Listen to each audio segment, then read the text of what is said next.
Welcome to Live DAF, your online DAF YOMI shir. Hello, welcome back. Shalom Aleichem. We are on Maseches CHULLIN DAF Gimel, 8 lines from the top of the Amid. So we're speaking about a fetus inside the mother animal, which had been shechted. So the mother animal underwent shechita, and the question is, what happens to the fetus that had stuck his hand out? So that out of bounds hand will certainly is certainly not going to be covered, not going to be accommodated by the mother's shechita, right? Because once it leaves the area, it gains its own independence, so to speak, and it can't be accommodated by the mother animal's shechita. So you can't eat it. But what status does it have after the mother animal experiences shechita? We have machlokes in the Mishnah between Rameir, who says, well, that out of bounds arm is so far gone, it is labeled as Eiver min hachai, it's a limb of a live animal, and it retains that status permanently. It's stamped as forbidden, not only forbidden, it is Eiver min hachai, to the point that even after the mother animal had shechita done to it, which accommodates the rest of the unborn animal that's still inside, makes it mutter for consumption. But regarding that out of bounds arm, it's its own thing. It's Eiver min hachai, and it retains that status permanently, to the point that it's metame. Eiver min hachai is metame. Metame like a novela. And therefore the rest of the unborn animal inside, which was in contact, was attached to that out of bounds arm, will become tamei as well. Chachamim disagree. They say no. Although the arm cannot become mutter for consumption via the mother animal shechita, but it's like a treifa, like an animal that had a serious defect, and you did shechita to that treifa. What happens? That treifa animal, although you can't eat it, you see shechita meant to accomplish two things: permit the animal for consumption, and also to spare it, to protect it from becoming tamei, becoming an avela. So in the case of an animal which is a treifa, although the shechita on that animal cannot permit it for consumption, it's a treifa, but it can do the second thing: it can protect it from becoming tamei, prevent it from sliding into tumas nevela. Likewise, this arm that stuck out, say the chachamim, although it's a treifa, it's like a treifa, but you can't eat it, but nevertheless, it won't become tamei. It's going to be treated like a treifa animal that had shechita.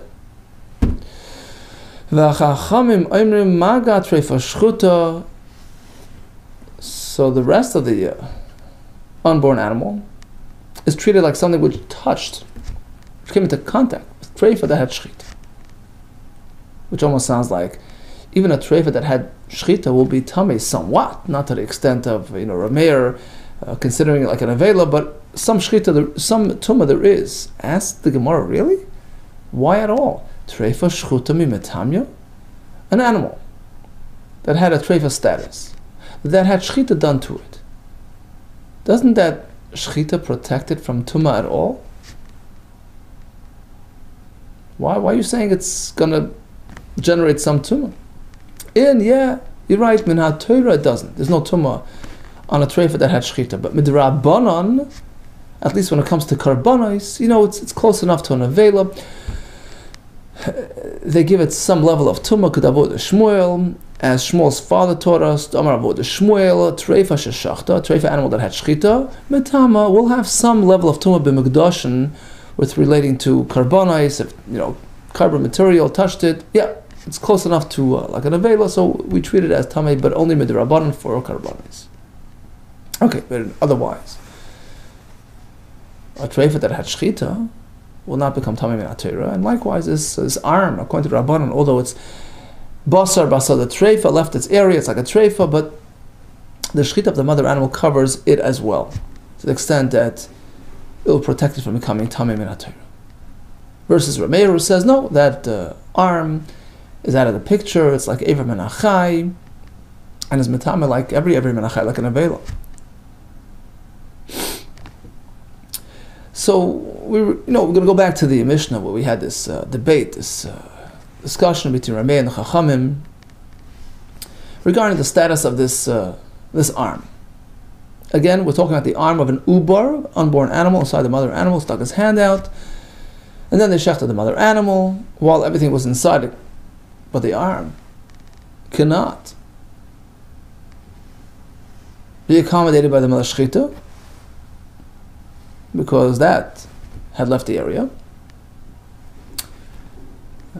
So that's asur to eat, but is it also tamei? Rameir says yes. Chacham say, no, very limited tumah, it's like a treifa that had shechita. Mama sinu b'treifa shesh shechitasa mitaharasa, just like we find in general a treifa animal that had shechita done to it, the shechita protected from becoming tamei. Av shechitas mehem titarasa uber. Likewise, shechita of the mother animal will be mitar the uber and the out of bounds arm. Tanya, we have a brisa which elaborates further on this debate between Rameir and the Chachamim. Amar Rameir. Rameir responds as follows: how? Who spared this arm from becoming an avela? You're suggesting shchitas imoy, the shchita of the mother animal does that? Okay, so if the mother animal shchita accommodates even this SKP arm, then go eat it. No different than the rest of the uber that's inside the mother that was accommodated by her shchita. Shchitas imoy, yeah, imkain, if so, tatirenu b'achila, you can eat the arm as well. Amru loy, no, they said, sometimes shchita can only do one thing and not the other. Can spare it from tumah, but not permit it for consumption. Harbe. Amru loy, harbe matzelas ashe'enoi gufa. And we're not really understanding the wording of this response, which the Gemara later will explain for us. It seems to be something missing in this brisa. It doesn't seem to be a fitting reply to Rameir's argument. In any case, harbe matzelas al she'ena gufa. We find that an animal has, in a way, more ability to protect, to accommodate something which is separate from itself, more than something which is part of itself. How do we see that? We have a Mishnah way back at the beginning of the parak. If one detaches part of the ubar inside the mother animal, and then shechita is applied to the mother, you can eat not only the ubar, even the detached portions of that ubar which were detached during the shechita, because it's all part of the mother's, like the mother's flesh. Because we learn that, from the pasuk, kol behema, anything inside the behema, the ubar, even something which had been detached from the ubar, is all considered part of the package. But if a person were to detach some part of the mother animal herself, part of her organs, like the tchel, the spleen, the clays, the kidneys, and they were lying inside during the mother's shechita, no, asar b'achila, you can't eat that once it was detached from the mother animal. Now, end quote. Maika Amri. How is this a fitting counterpoint to Rameir's argument? Amar Rav v'Amrullah, some say Kedi. It was an anonymously stated explanation without a name. In any case, Chasuri mechsur v'chitani. Who meant to insert like a missing line in this brisa and read it as follows. We start with Rameir again. Amalan Rameir. Rameir responds to the Chachamim.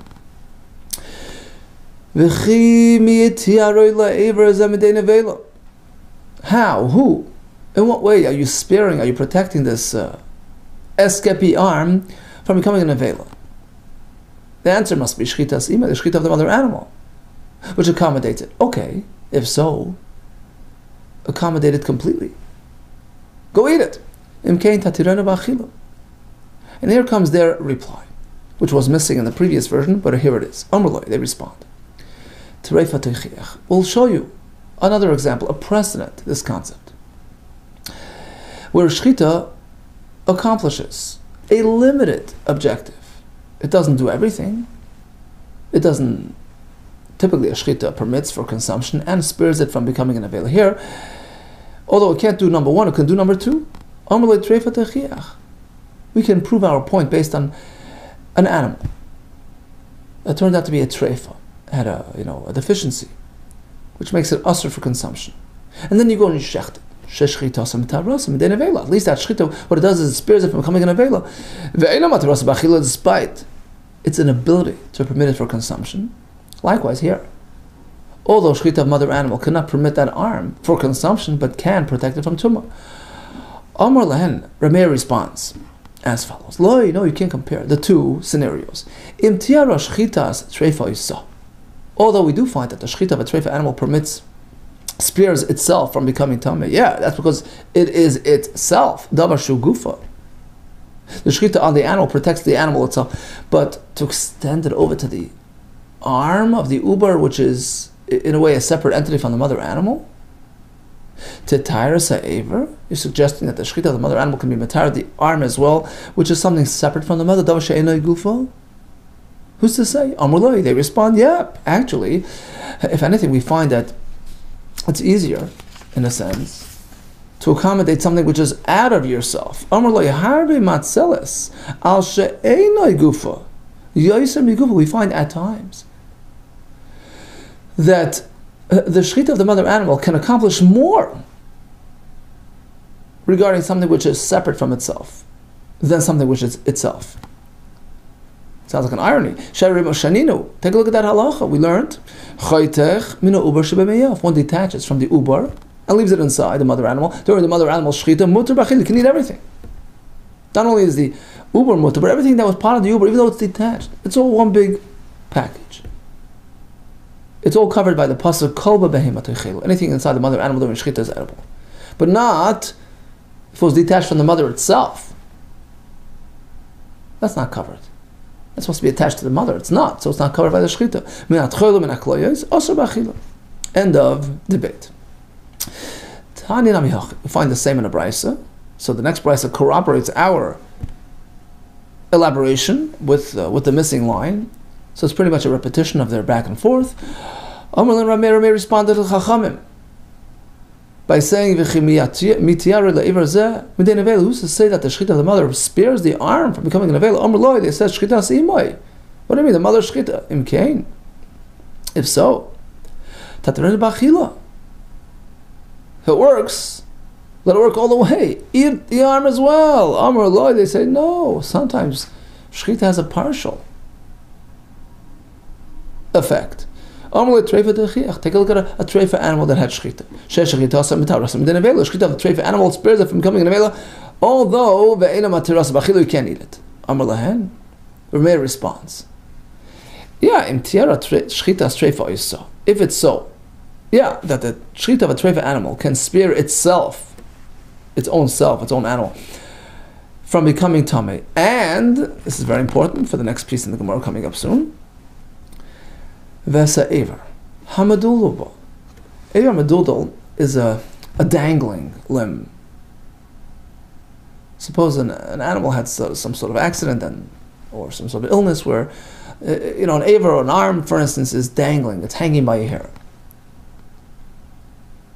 So when they do shchita on this cow, it covers this dangling aver as well, which means to say,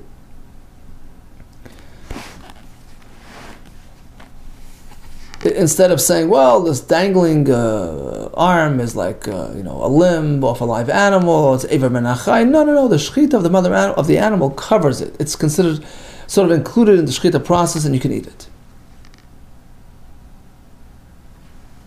And the reason is because in these cases, it's davar shebegufa. It's really part and parcel of the animal itself. So again, Rameir is responding by saying, look, I understand that shchita can be very expansive, can have a very broad effect on the animal itself.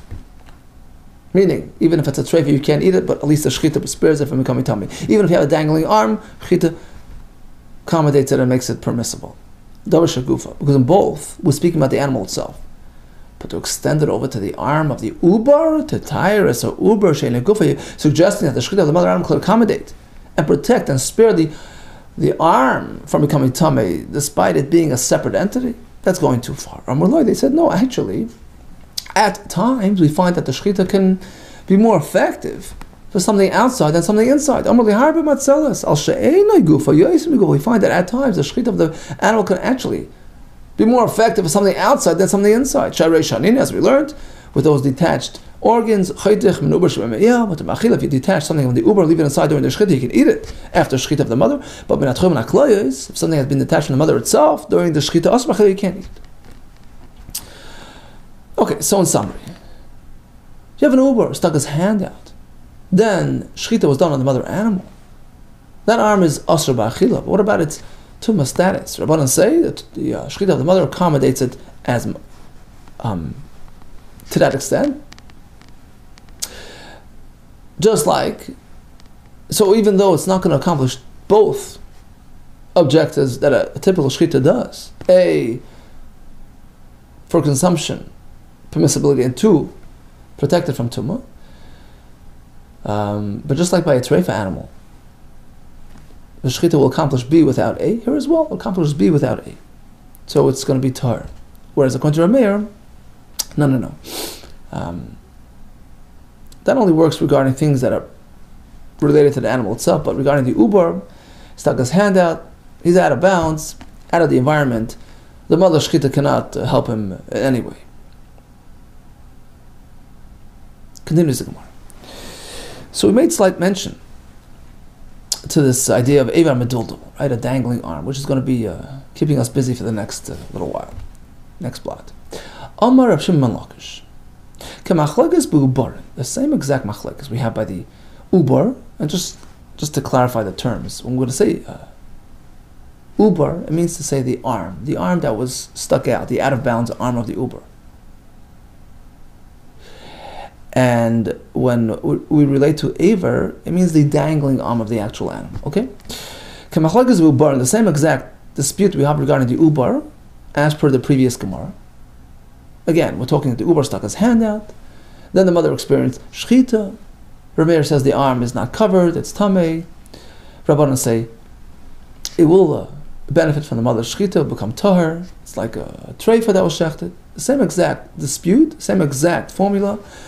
Kach machlekes be'ivarin applies to ivarin, dangling arms. So the animal had a dangling arm, a dangling leg, and then they did shechita on the animal. What happens to that arm? Is it covered by the shechita, or do we say no? It was already detached, it doesn't relate to the animal, and it's Eivar Menachai. Rav Meir says it's Eivar Menachai, and Rabbanan say no, the shechita of the animal can accommodate it, and it is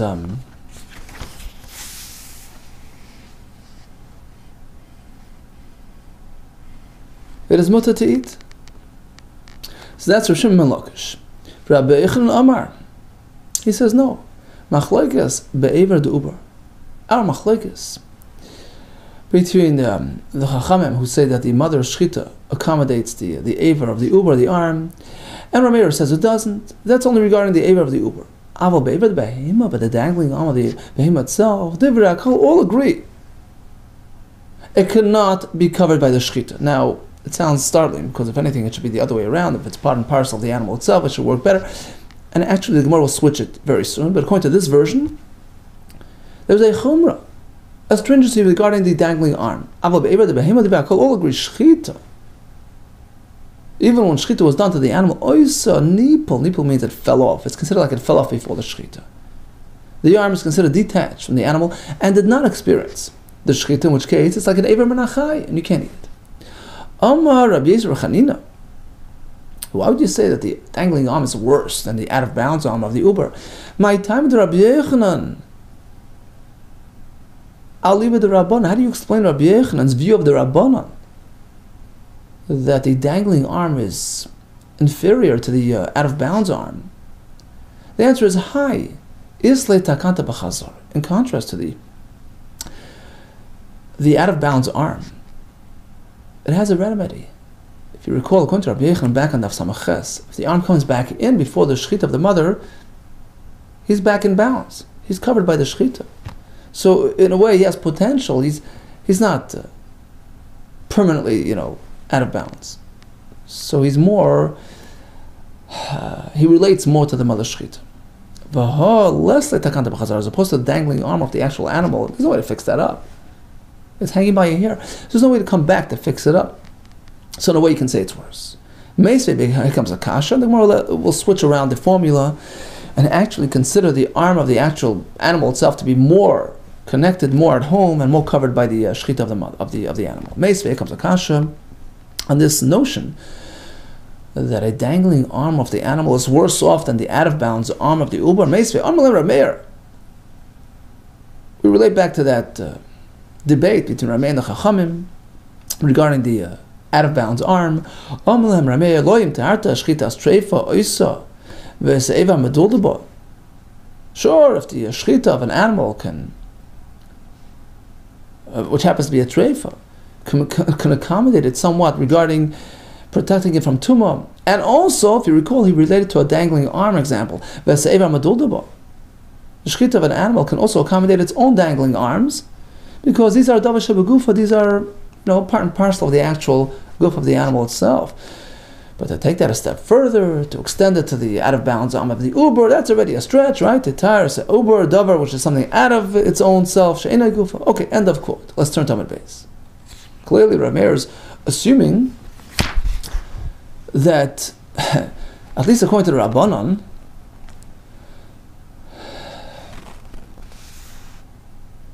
the dangling arm is covered by the shchita. Unlike Rabbi Yochanan, who seems to say, according to this version, that according to all shchitas, the dangling arm is too far gone. So certainly according to Reb Shimon Lakish's version, the same machlokes applies in both cases. So yeah, the Devreim Ka'amarlu, he was relating to the Chachamim on their wavelength. He says, okay, you allow the shchita of the animal to cover the ubor, cover the dangling arms. Okay. The truth is, my personal opinion, says Rameir, is that the shchita of an animal cannot cover the out-of-bounds arm, nor the dangling arm. Lididi, according to my opinion, loishna Ever de uber, doesn't matter if it's the out-of-bounds arm of the uber, but loishna ever de behemo, the dangling arm of an animal itself. They're both in the same boat, and the shchita cannot cover it. But at least according to your opinion, right? The Vrayim Kamerlo, according to their opinion, that the shchita will cover the out-of-bounds arm or the dangling arm, but that's only because it's part of the actual animal, etc., etc. Right?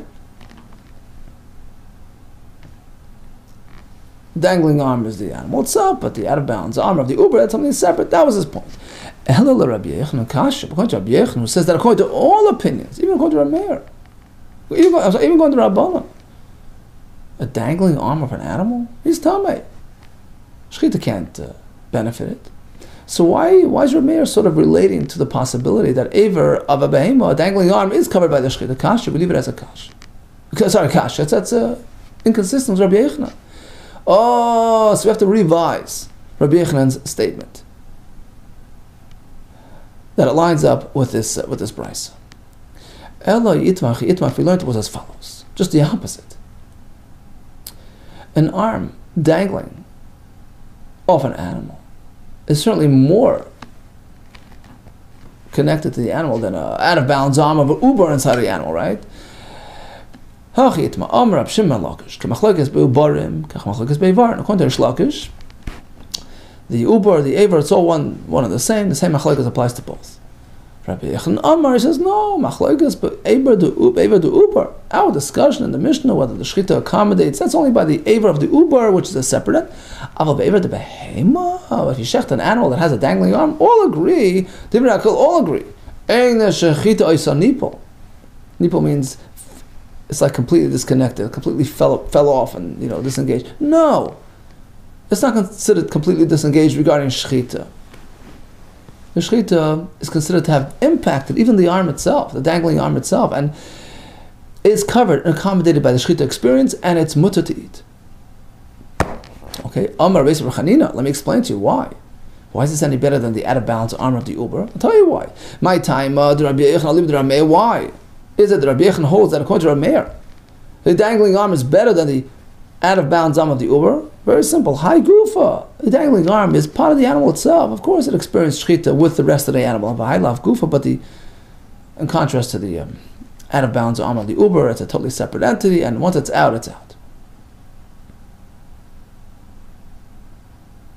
Okay, so let's just recap before we continue. So far, we discussed two scenarios. Uber and Aver. Uber meaning the out-of-bounds arm of the Uber inside the mother animal, after which shechita was done on the mother. What happens to that arm? Rameir says, Aver menachai, it's tummy like an avela. And it contaminates the rest of the Uber as well, which was in contact with that. Chacham say no. Just like the shechita of a treifa animal can at least spare it from becoming tummy, the same with this arm. What happens to the Aver, meaning the dangling arm of an animal itself? According to Rish Lakish, the same exact machlokes applies in both cases. According to Rabbi Yechanan, in this case, once the shechita was done, it covers the arm as well. According to all shitas, because it's part of the animal. Okay, now comes a new twist. Let's say, until now we spoke about an animal that had dangling limb, and then the animal underwent shechita. So we say the act of shechita terminates the life of that arm as well. It's considered shechita done to the arm, and it's mutar to eat. What if the animal did not experience shechita? Rather, it became lifeless, it died. What happens to that dangling arm? Now, it's certainly going to be tummy. I mean, the whole animal is a carcass. But is it like an avela, like the rest of the animal? Is it considered like it died together with the rest of the animal? So it's an avela. Touch it, your tummy first, right? Or shall we say, no. This dangling arm was sort of hanging on a fiber, on a hair. Its source of life, its connection to the animal was diminished to the point that if the animal was actually going to die, this arm did not really experience death with the animal. It was so detached, so lifeless, that it must have sort of terminated its connection right before the animal died. As it was entering the phase of death, that arm completely disengaged and lost its vitality. In which case, it's not an avela. It didn't die with the animal, rather. It's like an aver menachai, like a live limb of a live animal. Now you'll ask, what's the difference? I mean, it's also going to generate tumah. The answer is, Rashi explains, that aver menachai has a somewhat lesser degree of tumah than an avela. By aver menachai, it's only metami if it's a full limb with all the elements of a limb. Basar, gidim, vatsames, flesh, sinews, bones, versus just a piece of flesh off that aver menachai. That's not going to be metame, as opposed to an avela. Even a piece of flesh is metame. So an avela, in a way, is more strict, a higher level of tumah. So the question is, what happens to this limb? Again, it's a shaky limb, and then the animal dies. Is this limb merely aver menachai?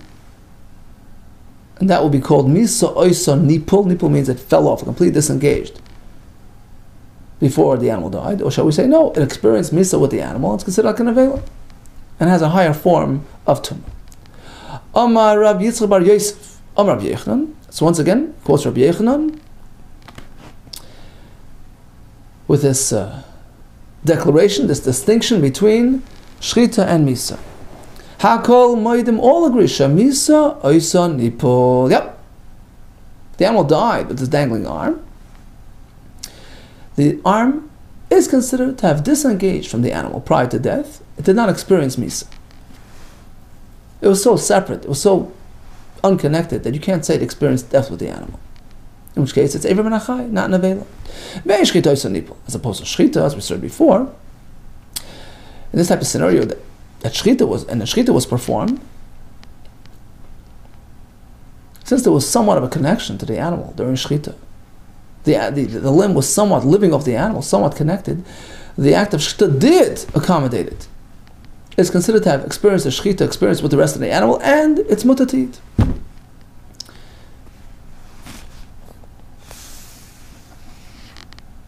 Which fits very well with Rabbi Yechanan's statement earlier, that when it comes to a dangling arm, all agree, there's no machlokes, all agree, it is as though it had experienced full shechita. Says the Gemara. But now again, what are we talking about? We're talking about accommodating the arm of the uber that left the mother's habitat. Well, that's up for discussion. That's a big machlokes. It's not a unanimous. There's no consensus on that. There's a big machlokes whether it's covered by. No, we're talking about the dangling arm off a regular animal, on which we say shechita of the animal covers it, but not misa. All these halachos have already been taught elsewhere. What's the big news here? Misa tanina, shchita tanina, we learned about misa elsewhere. Shchita we learned elsewhere. Misa tanina, where do we learn about misa? Mesa behema. Okay, so an animal that had these dangling, entities, these dangling arms, these dangling pieces of flesh dangling off it. An animal dies, mesa behema. So the rest of the animal is certainly a carcass, it generates tumah. But habasa tarach hechsher. The dangling flesh, right, is not going to generate tumah because it's not part of the nevela, as we explained. It didn't experience death with the animal. It's a regular piece of flesh. And in order for it to become tameh, you have to have hechsher. Hechsher is the standard, wetting process that something has to undergo in order to be susceptible to tumah. Habasa tarach hechsher va'ever, and this dangling arm, which was a full arm entity, so it has the potential to be an Eiver Menachai, Matamim Shem Eiver Menachai. It's a limb of a live animal. It's not considered a piece of an Avela, Divrei Meir. So clearly, these dangling entities are not considered to have experienced death with the animal. So it's a Mishnah.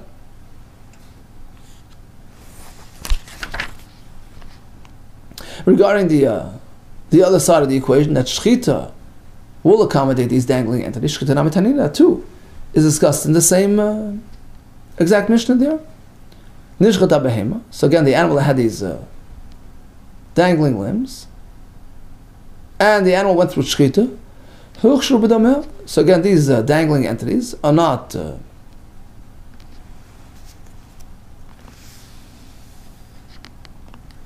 tamei, they're not Eiver Menachai.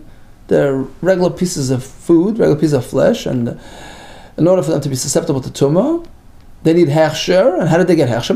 Because the animal came into contact with its blood, during the shechita. So everything on the animal, including these dangling arms and these dangling chunks of flesh, are considered to have undergone hechsher, and they're considered like any other food. That's makabel tumah divrei meir. Rabbi Shimon Rabbi Huchsheru, he says there's no hechsher. And that's discussed later on why, clearly the Mishnah considers the shechita to have accommodated these things. They're not Eiver Menachai, otherwise they wouldn't need hechsher. They would be tamei just because they're tamei. The fact that the Mishnah requires hechsher, apparently they're considered like regular pieces of meat because they were shechted. How were they shechted? They were dangling. Shechita accommodates danglings too. So why was it necessary for Rabbi Yechon to get up and make this declaration regarding halachas that are already contained in Mishnah? Says the Gemara, this second point that shechita accommodates dangling entities isn't really so discernible in that Mishnah. It's not so clear. You know why? Because the Mishnah spoke about two dangling entities, a limb and a piece of flesh that was dangling. So I would mistakenly understand that perhaps the Mishnah, which requires hechsher, which to us sends a message that this is really regular flesh, it's not tummy, it's not Eiver Menachai, because it was accommodated by the shechita, perhaps that's only talking about the flesh, which never becomes Eiver Menachai. As we explained before, Eiver Menachai needs to be an Eiver, a full form limb. If only from that Mishnah, I would mistakenly think, my hechsher, when the Mishnah requires hechsher, which indicates that it's just a plain piece of flesh that experienced shechita, abasha, it's going on the example of the basar that was dangling, which in any case cannot become Eiver Menachai. So that's why it's free from Eiver Menachai. But the dangling Eiver perhaps is Eiver Menachai, because the shechita cannot accommodate it. That's what I would think. How could you say that? But Huchsheru Katani, it says Huchsheru, that's plural. It's going on both cases. Apparently both. Even the dangling arm is not tummy unless it has hechsher, because it's considered ordinary flesh that experienced shechita. Well, no. Well, the time perhaps I can still think chad, even though it says it plural, it's still just speaking about flesh. Chad lebasar aparish min behema. One is talking about the flesh that was dangling on the behema. Chad lebasar aparish min ha'ever. The second reference is on also flesh that came off the dangling arm, which, as we said before, won't have the status of Eiver Menachai, because Eiver Menachai needs to have three elements: basar, gidim, and atzama, its bone, sinew and flesh, and here's just a piece of flesh off that aver. That's why it's not tummy out as aver menachai. It needs to be wetted to get tumah, because it's like a regular piece of flesh. But if it's really the actual arm itself with all three elements that constitute an aver, perhaps it would be considered aver menachai, because it's not going to be accommodated by shchita. That's what I would think, if not for Rabbi Yechon telling us otherwise.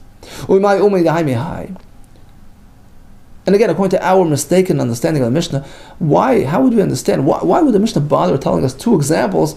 Why would I think that the flesh coming off the arm is stronger, is different than the regular chunk of flesh that was dangling? Why would I think that it does not need to get wetted?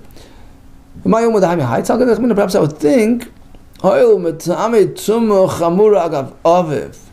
since the flesh being ripped off the dangling arm, after the shchita, is coming off an entity which had produced tumah, a very strong tumah. The arm itself, assumingly, is aver menachai, which is a generator of a strong tumah. And since this flesh is being peeled off that limb, I would think maybe you don't have to have hechsher. Hechsher means to sort of transform it into an entity which is susceptible to tumah.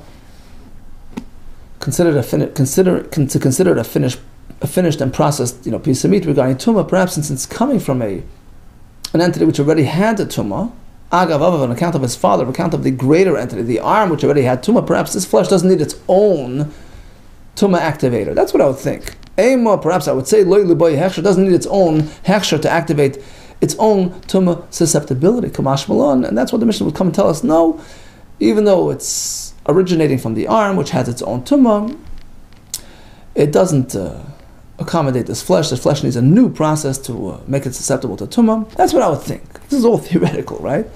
If not for Rabbi Yechon telling us, teaching us that the shchita of an animal covers its own dangling arms and pieces of flesh and permits them for consumption, they're considered as though they have undergone and experienced the shchita. Not from Yechon telling us that, I would think otherwise. I would think that perhaps, even though you have a Mishnah there that speaks about the basar, the dangling and all that, as though it's regular flesh that needs hechsher to make it tamei, and it's not just considered automatically tamei out aver menachai, I would mistakenly attribute that halacha to just flesh, which in any case can never become aver menachai, whether it's just plain flesh dangling off an animal, or flesh taken off a dangling arm, which is just considered plain flesh, and that's why it needs hechsher. That's what I would think. But perhaps the arm itself is aver menachai, because it's not considered covered by the shchita. That's what I would think, without Rabbi Yechon telling us otherwise. And the Rabbi Yechon teaches us shchita, which means to say you have a dangling entity of an animal, it is considered to have experienced the shchita with the animal, and it's mutar b'achil. Rabbi Yosef nekoit to Rabbi Yitzchak bar Yosef biyadach. Adopt Rabbi Yitzchak bar Yosef's version of Rabbi Yechanan, meaning that in fact the shchita will accommodate these entities. In fact, the Rabbi bar Chana, we have another source corroborating this statement. Rabbi bar Chana also quotes Rabbi Yechanan to say that the shchita covers it. The Sanya, Pasagu basar basada trevel itachelu.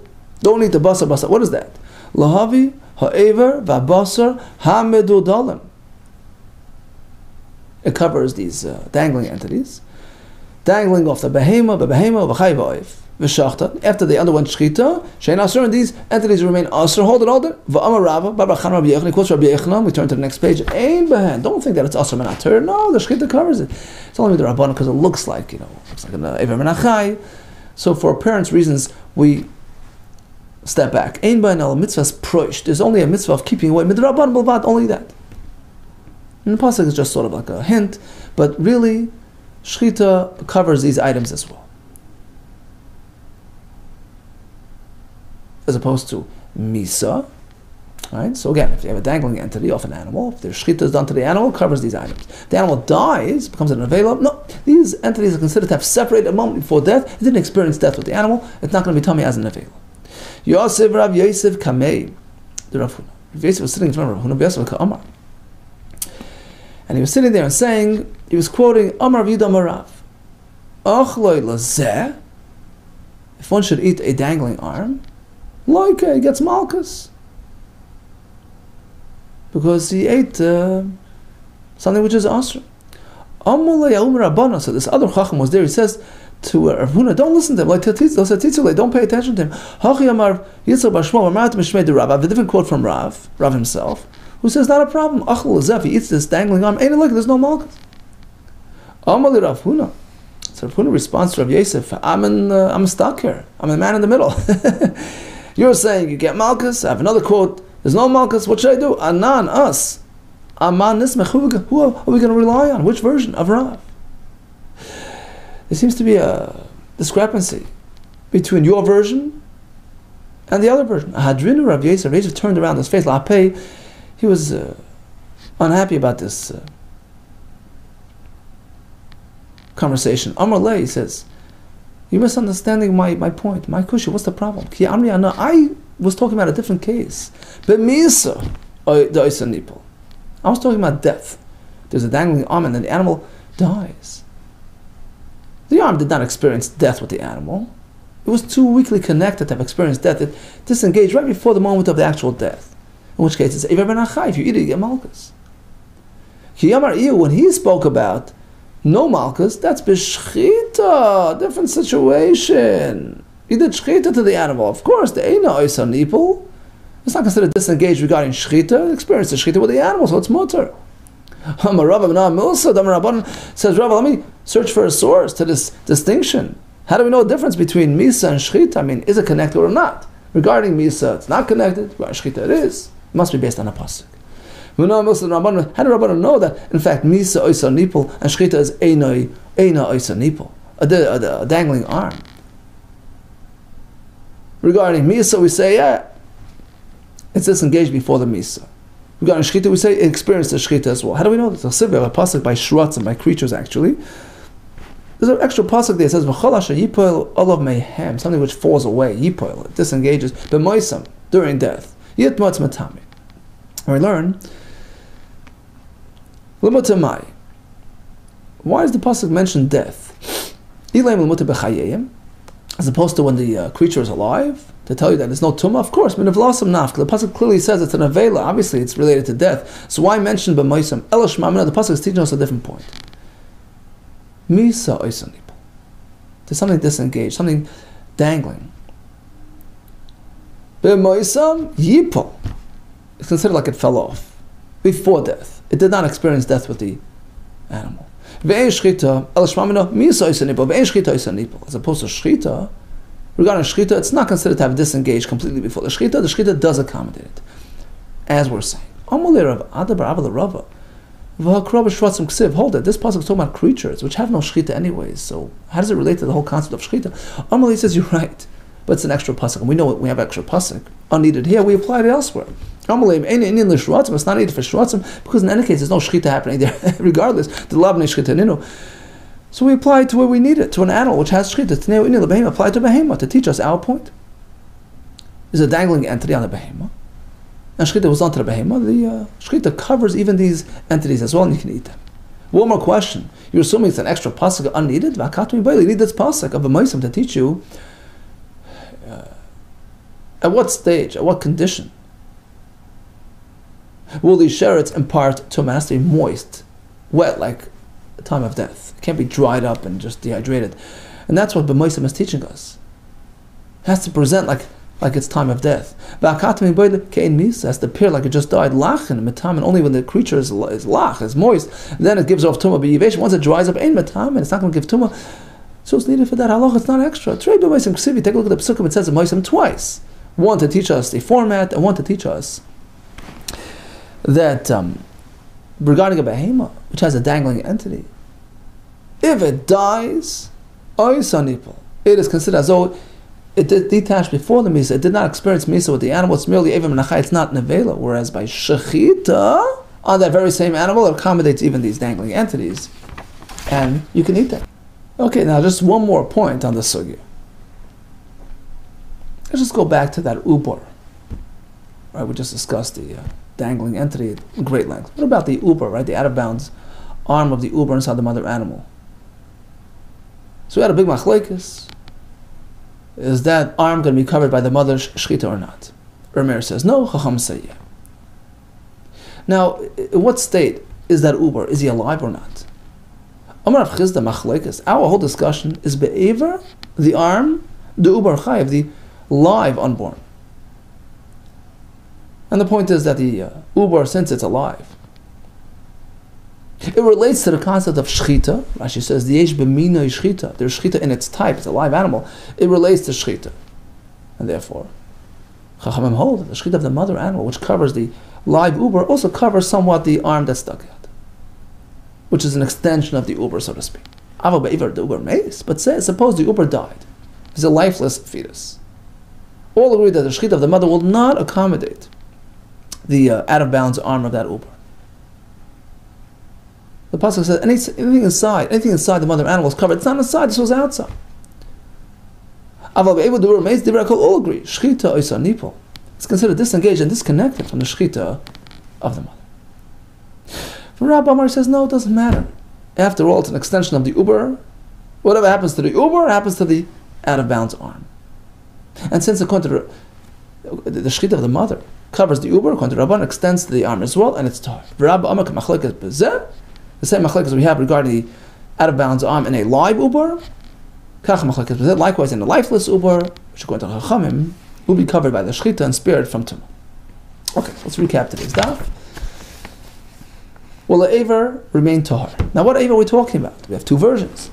Aver of the uber, right? So we have the unborn animal stuck his hand out.